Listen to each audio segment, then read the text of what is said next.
Okay students, so next topic है पिलोट्रॉपी।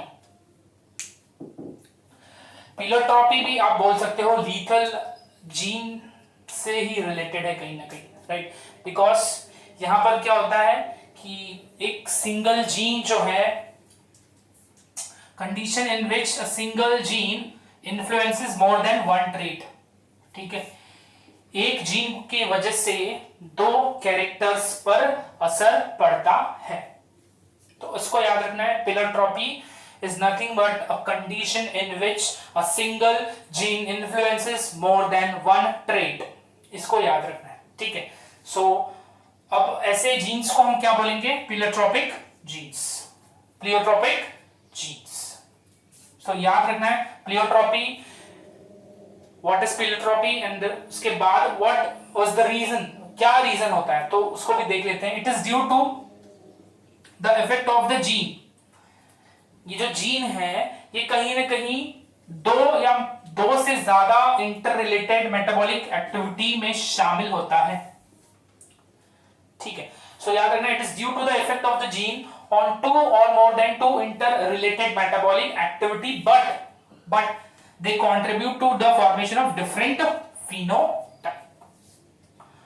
इसको हम एग्जांपल लेकर समझेंगे तो आपको और अच्छे से समझ में आएगा। तो इसको याद रखना है कि जो जीन है वो जब दो कैरेक्टर को इन्फ्लुएंस करता है, उनमें बदलाव लाता है, उसी को बोलेंगे प्लियोट्रॉपी। और इसके अलावा याद रखना है कि कहीं ना कहीं वो जो दो कैरेक्टर हैं वो आपस में इंटर रिलेटेड होंगे, ठीक है? उनका जो मेटाबॉलिक एक्टिविटी है वो क्या होगा? इंटर रिलेटेड होगा, हालांकि जो फिनोटाइप होगा वो डिफरेंट होगा, ठीक है?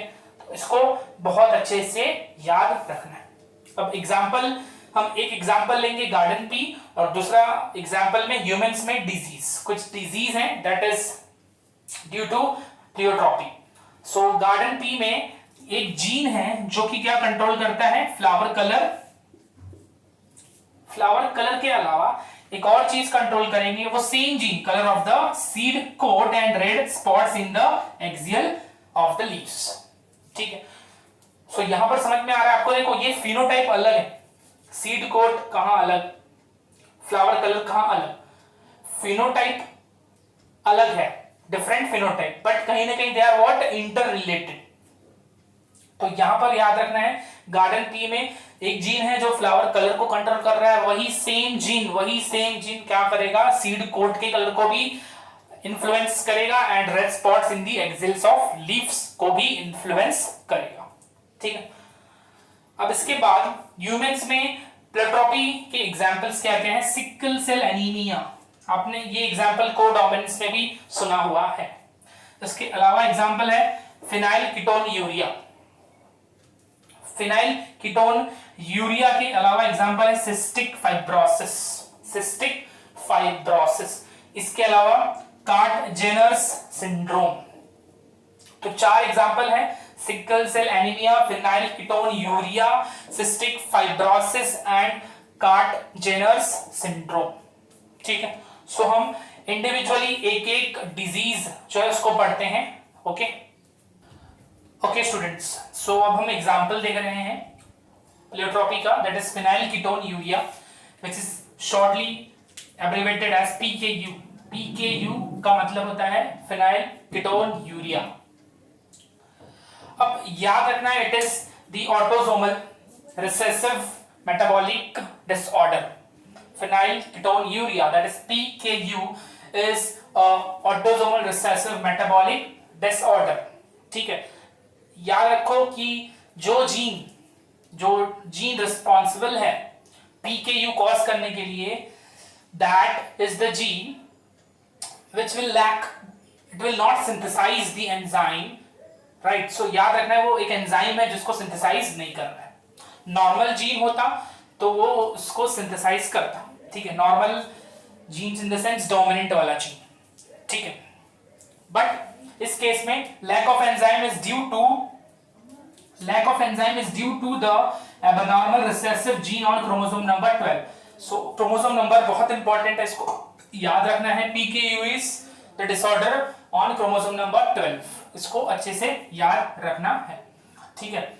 अब ये बेसिकली इसका जो इफेक्ट है वो जो छोटे बच्चे बेबीज हैं 6 मंथ के बाद दिखाई देने लगता है। सो आप बोल सकते हो कि it affects majorly to the small children's.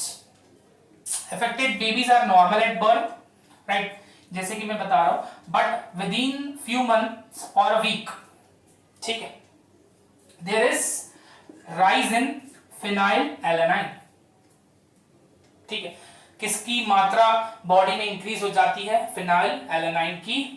और ये कैसे मालूम पड़ेगा, which impairs the brain development, proper brain development नहीं होगा, there will be a mental retardation, ठीक है, इतना याद रखना है। उम्मीद करूं यहां तक आप सभी को समझ में आ रहा है। सबसे पहले याद रखना ऑटोसोमल रिसेसिव मेटाबॉलिक डिसऑर्डर है, it is due to abnormal recessive gene on chromosome number 12 and if it affects the baby normal, जब भी बर्थ होगा बेबी का वो नॉर्मल होगा, but within few weeks और मंथ जो इंडिविजुअल है या फिर जो बेबी है उसके बॉडी के अंदर there will be a sudden increase in the level of phenyl alanine.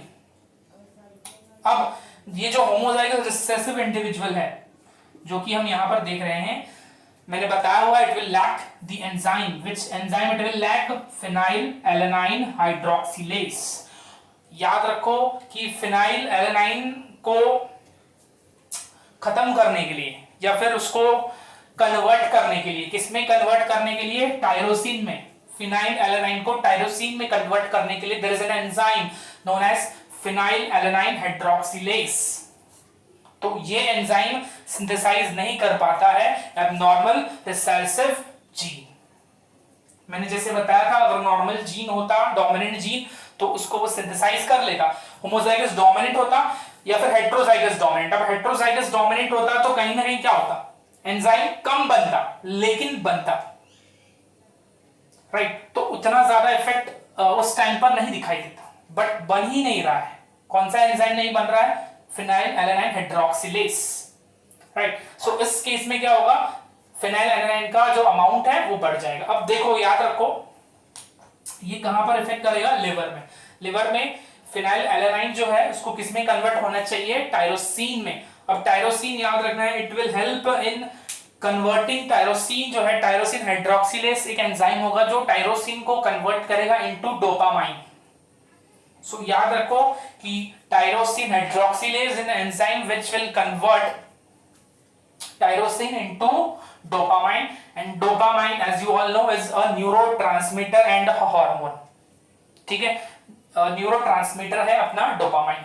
सो ये इतना याद रखना है, टायरोसिन जो है, tyrosine will get converted into dopamine if enzyme phenyl alanine hydroxylase is present and tyrosine hydroxylase is present, right. अगर ये enzyme होता फिनाइल एलेनाइन हाइड्रोक्सिलेज तो टायरोसिन बन जाता, बट ये एंजाइम नहीं बन रहा है, इसकी वजह से फिनाइल एलेनाइन टायरोसिन में कन्वर्ट नहीं होता इन द लिवर। सो यहां पर क्या होता है, there is an accumulation of phenylalanine, ठीक है। So this will result in hyperphenylalaninemia. Hyperphenylalaninemia एक कंडीशन होगा।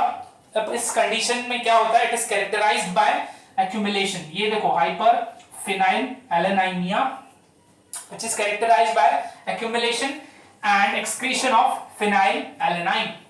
यहां पर याद रखो, उसके बाद फिनाइल पायरुविक एसिड और उसके अलावा रिलेटेड कंपाउंड, ये सब एक्यूमुलेट एंड एक्सक्रीट हो जाते हैं। तो इतना याद रखना है कि फिनाइल एलानाइन जो है वो एक्यूमुलेट होता है, जिसकी वजह से कंडीशन क्रिएट होती है हाइपर फिनाइल एलिनीमिया, ओके।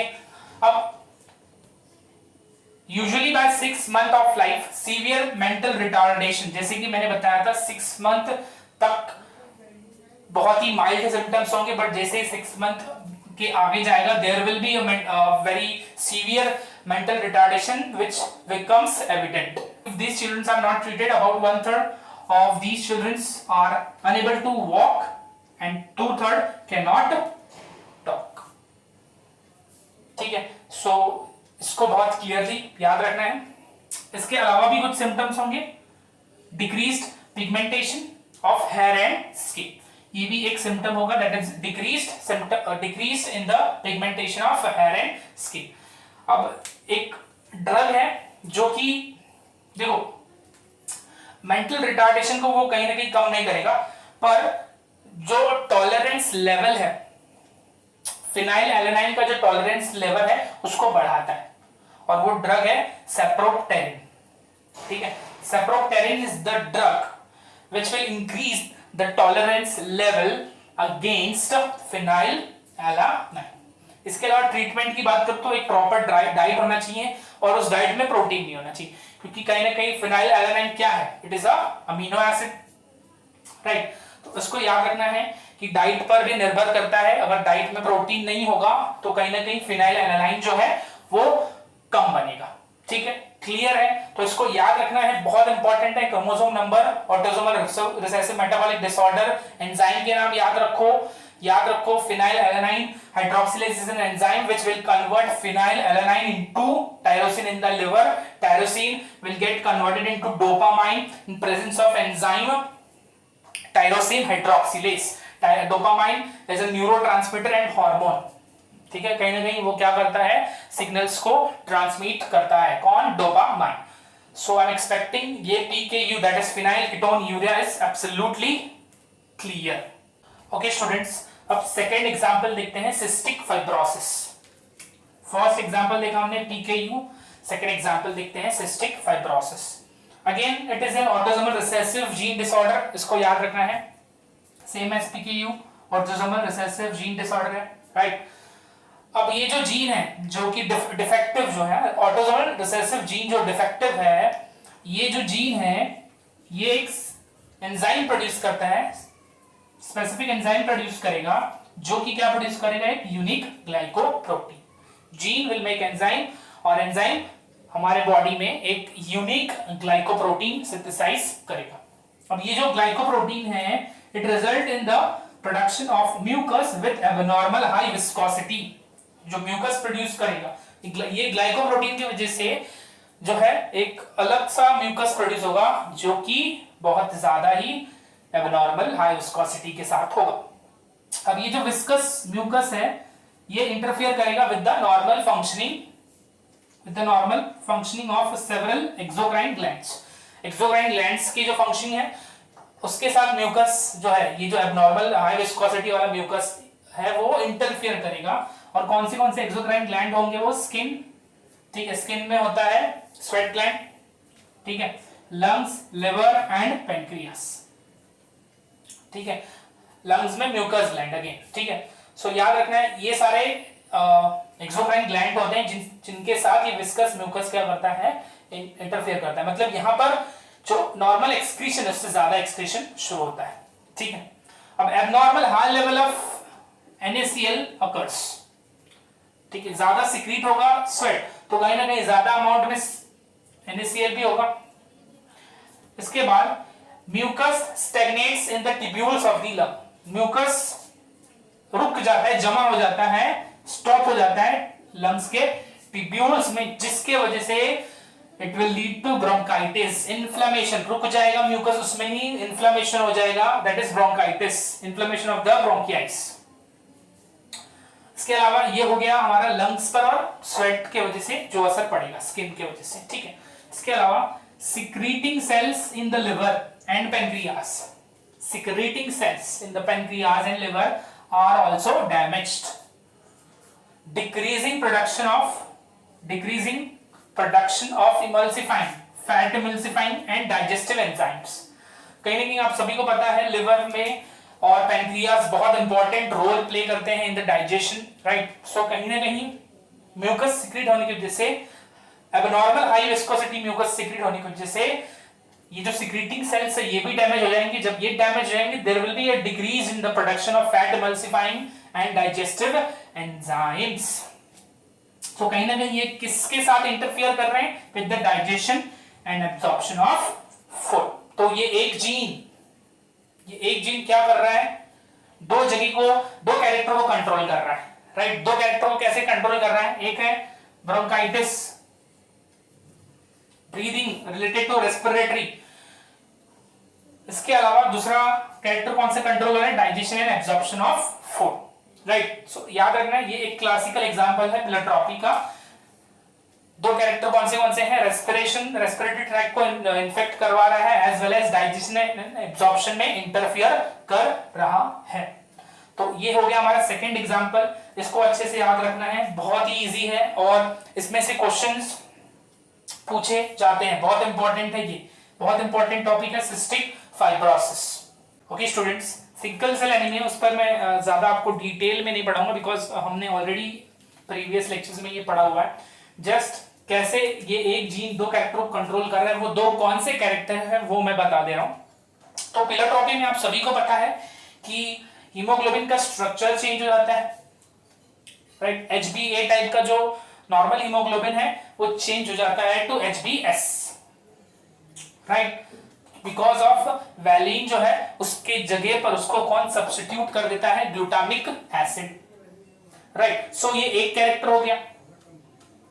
एक और कैरेक्टर जिसकी बताया गया है कि जो शेप है आरबीसी का वो भी चेंज हो जाता है, that becomes sickle shape, sickle shape का हो जाता है, राइट। एक और कैरेक्टर दैट इज ऑक्सीजन जितना आरबीसी में जाएगा, नॉर्मल जब आरबीसी होगा बाय कॉन्केव शेप का, तो जितना ऑक्सीजन या फिर एक्सचेंज ऑफ गैस उस बाइकॉन्केव आरबीसी में होगा उसके कंपैरिजन में सिकल शेप के आरबीसी में नहीं होगा। This will lead to decrease in the level of oxygen, right. So तीन कैरेक्टर कंट्रोल कर रहा है। पहला कैरेक्टर क्या है, आरबीसी का शेप, सिकल शेप का हो जाता है। दूसरा है स्ट्रक्चर ऑफ हीमोग्लोबिन। तीसरा है decrease in the intake of oxygen. Clear है? तो इसको बहुत अच्छे से याद रखना है ये तीनों एग्जांपल्स। अगेन ये भी रिसेसिव जीन में ही होगा, अगेन रिसेसिव जीन में होगा, जाहिर सी बात है। अगर हेटेरोजाइगस है दैट इज HbA HbS, तो कहीं ना कहीं सम अमाउंट ऑफ हीमोग्लोबिन या फिर बोल सकते हो जो शेप है वो नॉर्मल रहेगा, राइट, HbA HbS के केस में। समझ में आ रहा है? तो इसको याद रखो कि अगेन ये भी रिसेसिव केस में ही होगा, जैसे कि अभी हमने इससे पहले दो जो पढ़े हैं वो भी रिसेसिव केस में ही था, तो जाहिर सी बात है ये भी कौन से केस में होगा, रिसेसिव केस में। ठीक है, सो तीनों एग्जांपल बहुत अच्छे से याद रखना है बच्चों। ये तीनों एग्जांपल किसके हैं, प्लेट्रोपी के, याद रखना है। ठीक है, और एक और चीज मैं बोलना चाहता हूं, देखो कुछ टॉपिक्स हम ऐसे कर रहे हैं जो कि ना ही एनसीईआरटी में दिए हुए हैं, ओके, और ना ही आपके स्टेट बोर्ड में। ठीक, सो कुछ बच्चों ये भी पूछ रहे थे मुझसे कि सर ये टॉपिक्स तो दिए हुए नहीं है तो हम क्यों पढ़ रहे हैं। तो याद रखो कि रेफरेंस बुक्स जो है आपकी डॉक्टरली है, आपकी सिंगेज है, राइट, एनसीईआरटी एग्जाम्पलरी है, तो इसमें कुछ क्वेश्चंस हैं जो इस टॉपिक से रिलेटेड है जो मैं एक्स्ट्रा पढ़ा रहा हूं, राइट। और कहीं ना कहीं आप प्रीवियस ईयर्स के पेपर भी देख लोगे तो जो मैं टॉपिक्स पढ़ा रहा हूं उसमें से एक आध क्वेश्चन एक साल में आ जाते हैं। तो बहुत अच्छे से ये सोचकर पढ़ो कि जो भी पढ़ रहे हैं हम लोग एकदम एक्यूरेट अच्छा पढ़ रहे हैं, और जितना पढ़ा रहा हूं अगर उतना आप अच्छे से पढ़ लोगे तो कहीं ना कहीं बायोलॉजी में आप बहुत अच्छा स्कोर कर जाओगे, मोर देन 350। सो इसको अच्छे से ध्यान में रखो, बस मेहनत करो अच्छे से। ठीक है, ये मत सोचो कि क्या एक्स्ट्रा पढ़ रहे हैं क्या एक्स्ट्रा नहीं पढ़ रहे। जो भी पढ़ा रहा हूं मैं वो एक एनालाइज कर पढ़ा रहा हूं, आपके प्रीवियस ईयर्स के पेपर्स को एनालाइज कर मैं पढ़ा रहा हूं, और ये सब एक्स्ट्रा नहीं है, ये सब आपके सिलेबस का ही पार्ट है। जस्ट आपके एनसीईआरटी में इसको मेंशन नहीं किया हुआ है, ये एप्लीकेशंस है। ठीक है, ये एप्लीकेशंस है, कहीं ना कहीं जेनेटिक्स में ये सब एप्लीकेशंस है, तो इसको बहुत अच्छे से समझो, याद करो और याद रखो टिल द एग्जाम। क्लियर है? होपफुली आज का जो लेक्चर है, लेक्चर नंबर 10 आपको क्लियर होगा। ठीक है, so will meet in the next lecture. Thank you.